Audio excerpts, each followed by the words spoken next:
All right, welcome back and thank you for staying with us. We'll be diving right in now. Nigeria's capital has been disrupted for days now. The streets, schools and offices of the Federal Capital Territory have felt the impact of a grinding strike by the civil servants, a protest that has escalated into a very public and tense face-off with one of the nation's most prominent political figures, FCT Minister Nyesom Wike. Now, what began as an industrial dispute over conditions and entitlements has transformed into a high-stakes clash of wills testing the resolve of the workforce against the formidable reputation of a minister known for his no-nonsense approach. Now, the pressing questions now in the air: how did negotiations reach this impasse? What are the real stakes for the administration of the capital and for the workers who keep it running? And with neither side showing signs of backing down,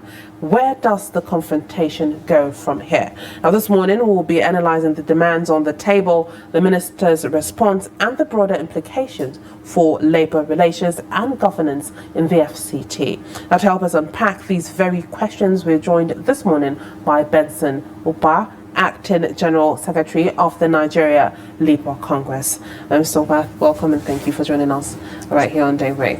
It's a pleasure. Thank you for coming. Thank you. Absolutely. Now, looking at what has been going on in the FCT and workers going on strike, we know that there has to be a push for it to come to this extent of going on strike. Now, what specific and quantified welfare and labour grievances triggered this FCTA indefinite strike? Let's take it back a bit, give a breakdown of what those core demands are that civil servants are demanding from the FCT, and why did the NLC conclude that industrial action was the only recourse at this point? And so far, with these demands, I know you're going to list those demands that you have, but to a point, the Minister for the FCT has claimed that most of those demands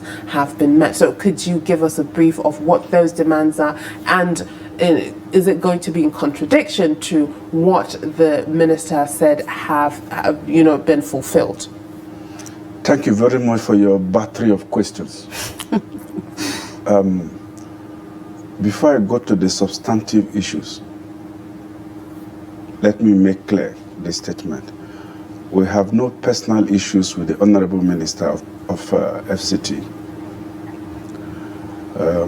Insinuations have been created somewhere that we have some motivations, political motivations. Yes, of course. According to what he said. Absolutely, that is far, far, far from the truth, and we have no such motivations. And to cap it all, when the Honorable Minister resumed work and opened up rural communities here in FCT, we commended him. When he asphalted some of the popular streets, even though some begging for attention in obscure areas not attended to, we commended him. So whenever he works, we do commend him. But when there is a default somewhere, we owe him the duty of telling him. And when he refuses to listen, after repeated complaints, what inevitably happens is an extension of that conversation to the streets, which you now see as a strike action. But to go straight to the issues at stake, I want to tell you that the deductions from workers' salaries for their pension funds, for their National Housing Fund, were not remitted. There are penalties provided in the two acts I will not waste your time by going to those penalties, but some, to the extent, apart from financial penalties for a default, provisions for jail term ranging from 1 to 5 or 6 years. Let the Honourable Minister tell us whether those deductions were remitted. We heard now, after the commencement of the strike, one of the remittances has been done. Okay. Then intimidation. You see, political office holders owe the populace, owe public servants, owe civil servants a duty of courtesy. You have no right to bully anyone. You have no right, if you want to serve the public, to create an environment so toxic that you are completely unapproachable, that your management can't even sit with you and hold a reasonable conversation, let alone advise you.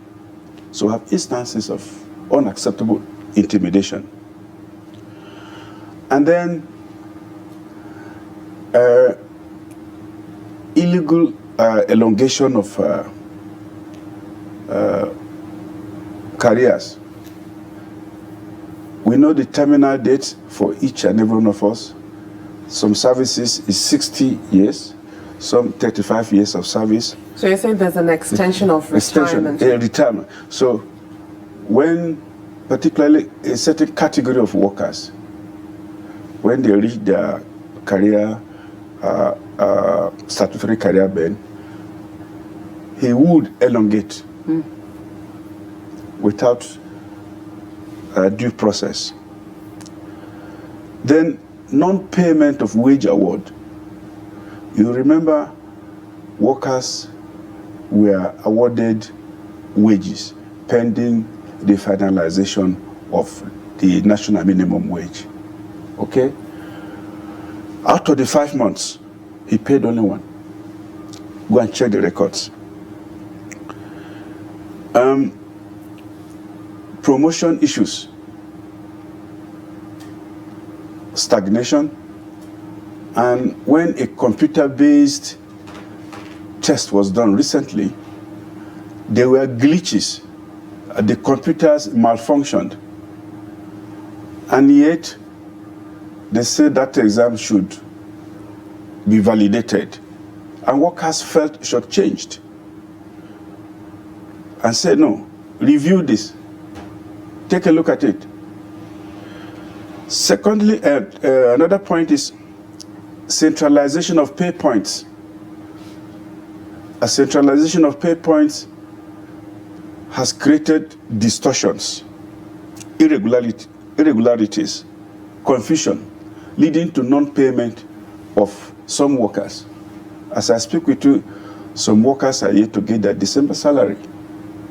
And workers say, okay, the former system of decentralization is better because each SD has their peculiarities. So let us have a different pay points as we are doing.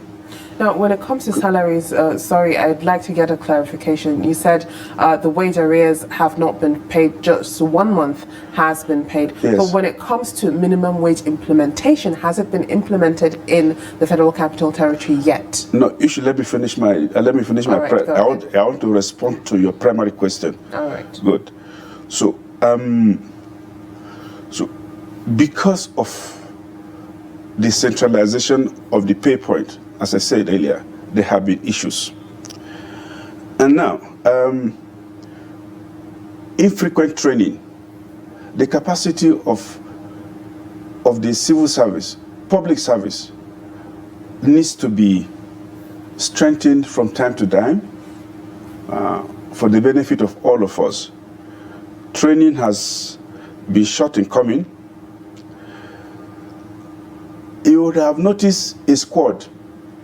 There's a squad, they call it enforcement squad.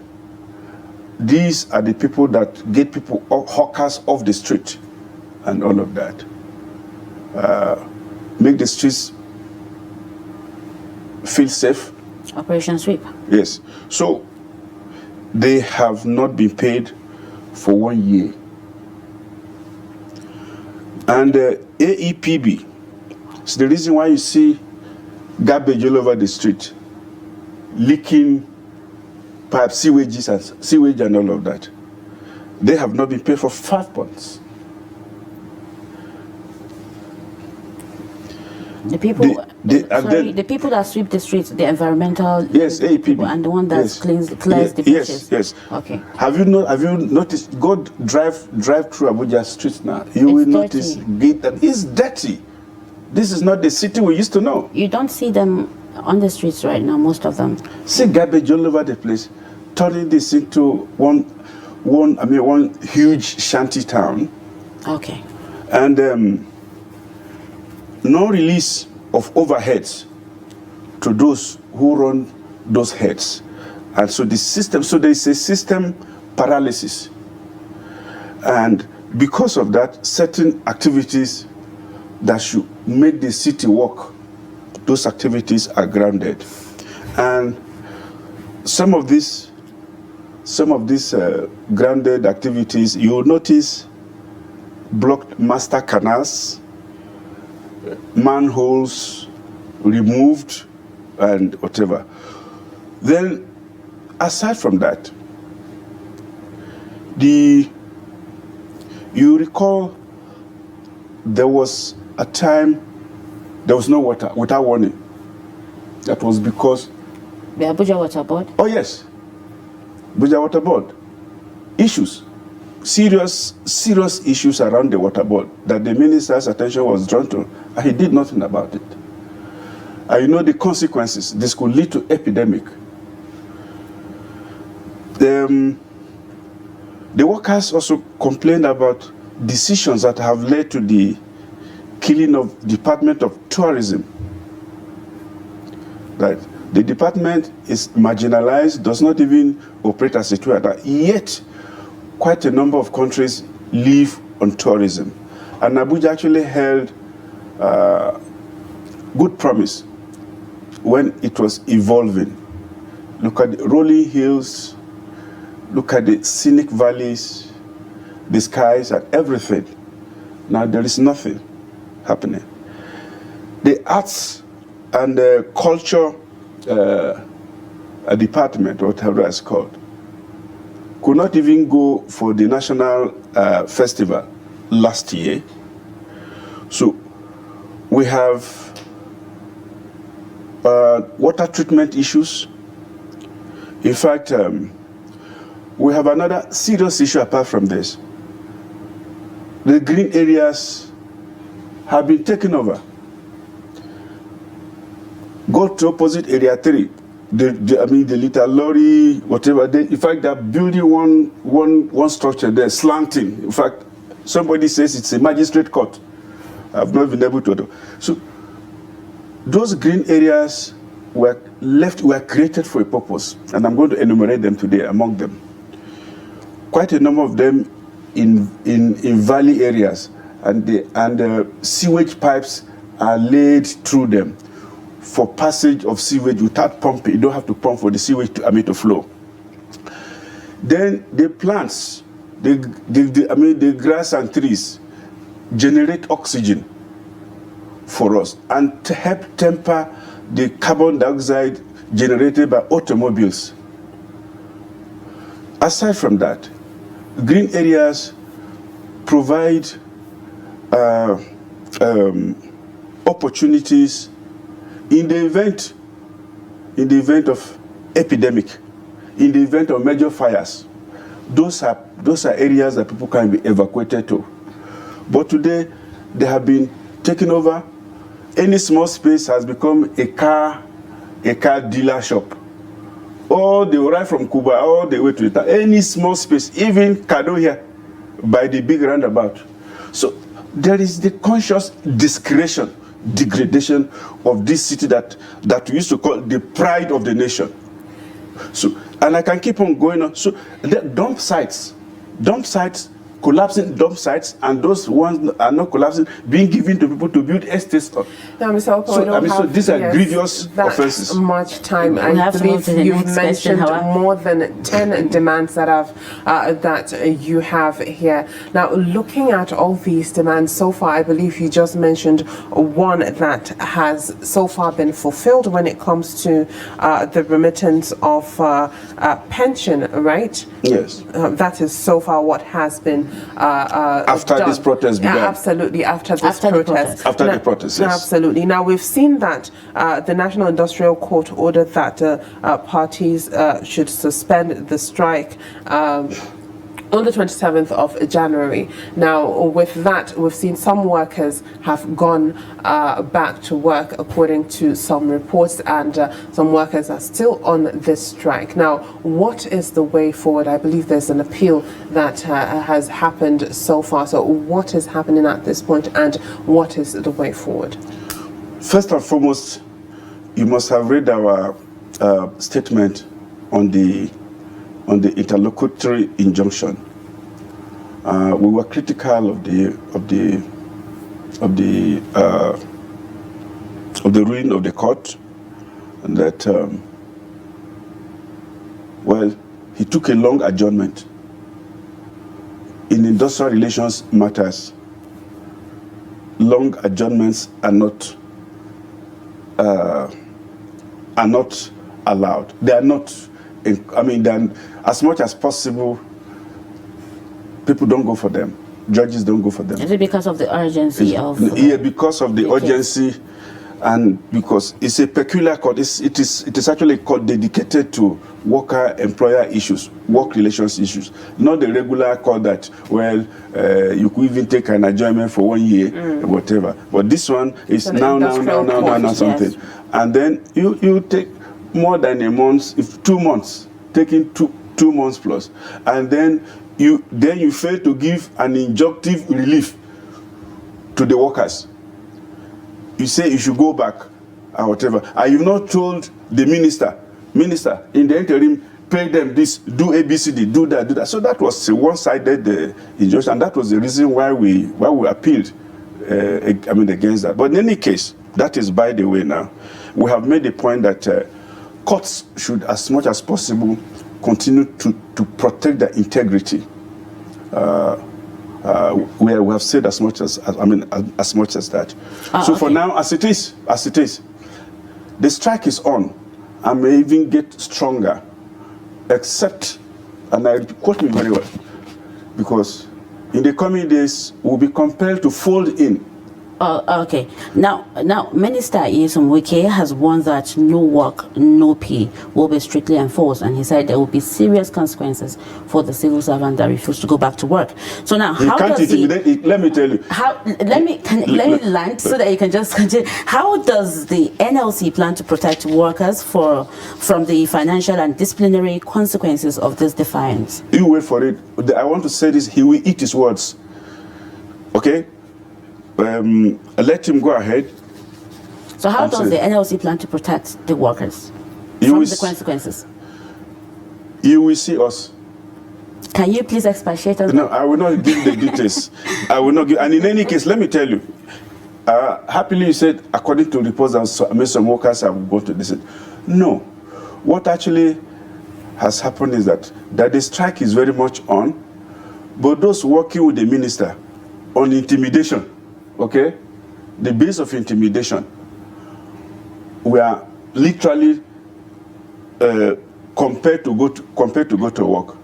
And I want to tell you that they are not particularly pleased that they have been compelled to go to work. But look at other places, they are under lock and key. There is nothing working in FCT, under lock and key. And as for the minister intimidating workers, that is against the body of labor law and ILO conventions. The employer has no right to intimidate workers. The injunction that has been granted is not binding of these workers.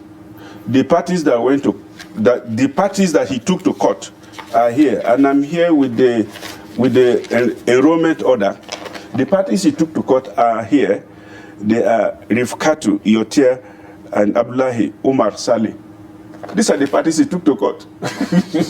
So, and he can't introduce other parties to this matter outside this a document. So tell me, so which law will he be implementing? Or is it that he derives joy from being a bully? If he derives joy from being a bully, he doesn't have the exclusive right to bullish a behavior. All right, now we know that it is absolutely important to go after your right, what is entitled to you. But at this point, we still have to look at another perspective when it comes to public service impact. Now, schools, primary healthcare centers, civil services have all been disrupted. Now, we have to ask what mitigation strategies has been put in place or proposed to minimize harm to citizens, and at what point might public interest overweigh industrial objectives? Thank you for your question. Civility. Once a public officer elects to be civil to his environment, it goes a long way. What comes out of your mouth, your conduct to people, what stops the minister from saying, oh, well, come, let us talk. We can resolve this. So far there has not been a call. Let me tell you. The minister said he is open for a reasonable dialogue. Reasonable dialogue. Has he called one? They don't even have access. Even his management, do they have access to him? So that means at this point, the minister is inaccessible. The minister is inaccessible. He hasn't have a conversation. He hasn't invited us. Put everything on the table. Look, let me tell you. For today, I'm the Acting General Secretary of the Nigerian Labour Congress, and I'm working hand in hand with the General Secretary of TUC, Dr. Nuhu Toro. There has been no invitation to any of us. Nothing. No phone call. No. Okay, come. Let us. How do we resolve this? The minister is still sitting on the side. So. He's a conqueror, Emperor Wike. So until he realizes that he cannot bully everyone in this country, until he realizes that as a minister he has an obligation to the citizens of this country, particularly his area of jurisdiction, the FCT. So now, what happens when this drags out another 1 week, another 2 weeks? Is this the path that will continue? The key, he has a key in his hand. The knife and the yam, they're with him. Okay, now, with the Attorney General of the Federation now involved and warning of contempt of court, according to reports, of course, how far is the NLC willing to push this face-off before seeking a mediated settlement? The Attorney General cannot intimidate us either. I recall in time past when there was an interlocutory injunction, June 2023, and he sought to convert it to perpetual injunction. And we told him, don't go there. Your powers do not extend to that, to that extent. So he can't intimidate anybody. They should go and call their minister to order. We are not animals, we are not goats. We are citizens of this country. Okay? And our rights have to be respected. Now, if this particular issue does not get resolved as soon as possible, how do you see the landscape in the Federal Capital Territory? What is going to happen with everything shut down? As you mentioned, everything under lock and key.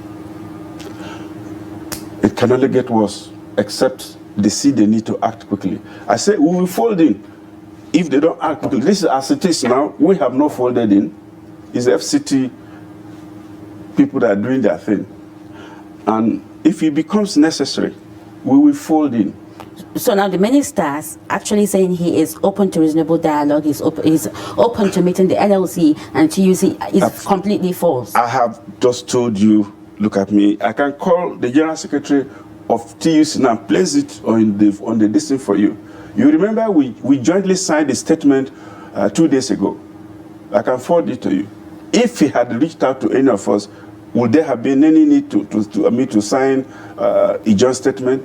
It's not often times that you find the two labor centers issue a joint statement. It's not that we fight. No. But once that happens, that is a sign. That's a very serious sign that something is in the offing. So he's not telling the whole truth. He has not spoken to anybody. Okay. He has not put any channel of dialogue. No. He's still operating from the perspective of self-righteousness, and that I am your God. Thou shalt worship me. So, all right, now with all the, what I call it, threats towards the workers, now under what precise conditions will the NLC TUC or the Joint Unions Action Committee would agree to a fresh and sustained negotiations, aside from, the issue being in court with the FCTA management and the minister, that could avert further legal escalation? We are open to dialogue. Nobody's going to use executive powers or judicial powers to threaten us. Okay? So now the Labours are just waiting for that call to say, okay, come, let us have a conversation. When we go there, we'll talk. Okay, amid all this, what specific actions do you expect Minister Wike to take to resolve the ongoing strike, especially when he calls for the dialogue at last? No, I cannot. What do you expect? I cannot psychoanalyze Chief Wike. What do you expect from him? I have no idea. I can tell you what we want to say, what we want to do if he invites us. I cannot predict what he would do or say. Now let's look at the unions. At this point, are there any differences of opinion within the NLC or affiliated unions about continuing the strike versus focusing exclusively on the appeal process? And if there is, how are these being resolved? Or is everybody on the same page? We are on the same page. We are on the same page, seriously on the same page. In fact, with civil society now also, whatever. So we're on the same page because the issues speak for themselves and they are verifiable issues.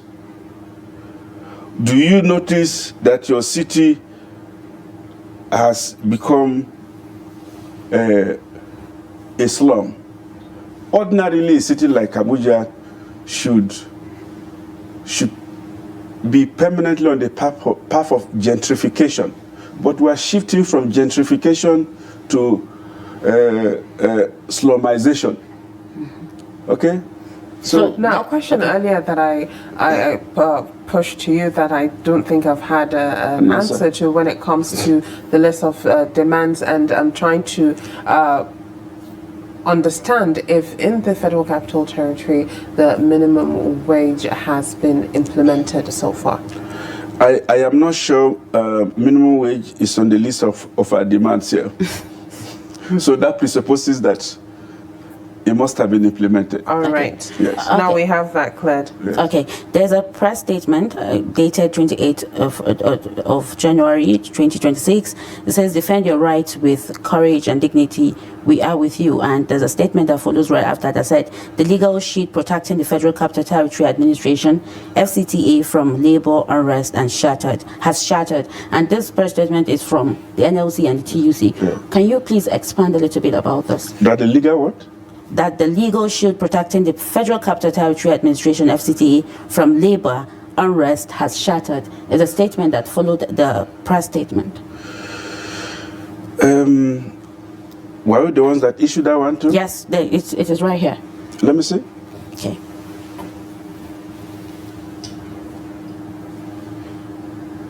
From the NLC and the TUC. Yeah.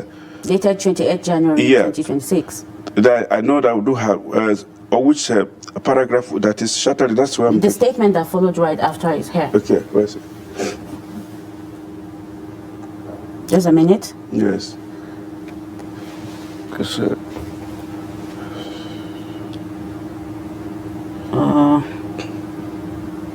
I believe that statement should be right after right that. Is it court, joint? Say it right here. Yeah. The legal Court judgment. The statement that follows up. It's right after the court judgment. So we wanted you to expand more on this because the statement is right from NLC. Yeah. I know the statement. This should be some commentary here. Okay. Yes, because I have the text of our statement. Like I read please, here. can you tell us more about the press statement then? Yeah, the statement says. The press release. Yeah. Anyhow, it is like this.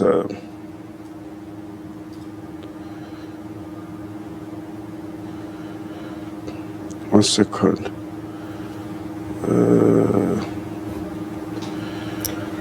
Now, understanding that there's been grievances when it came to the court judgment that was on the 27th of January, but at the end of the day, it is quite understandable for the NLC, the TUC, or to bring out a statement concerning that judgment.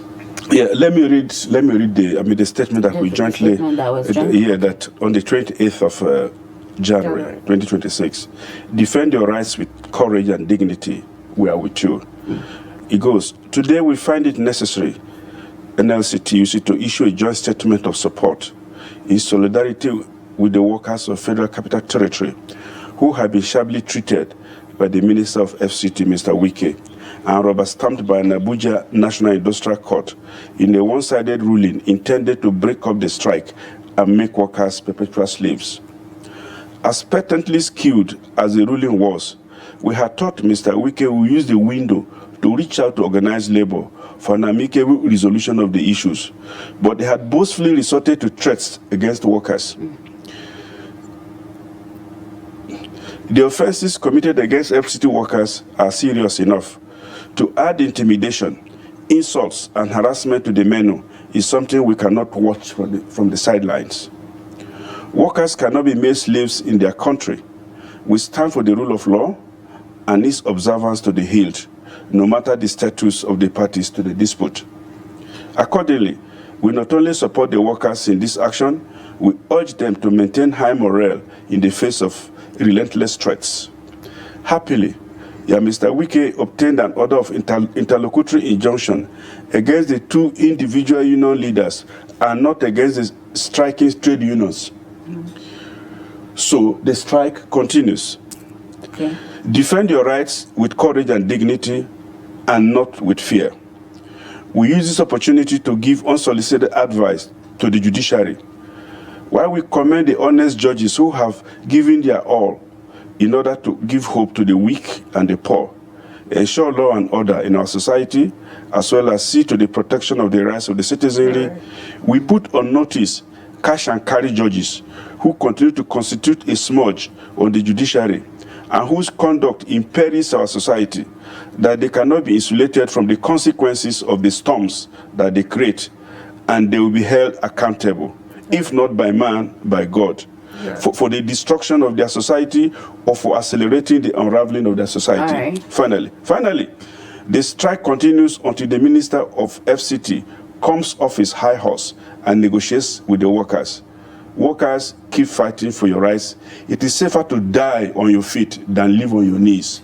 Solidarity forever. That's it. All right. That's the statement. You've actually capped everything off right now. Yes. Thank you very much, Mr. Upah, for shedding more light on what is going on with workers in the FCT. Thank you so much for being here. It's my pleasure.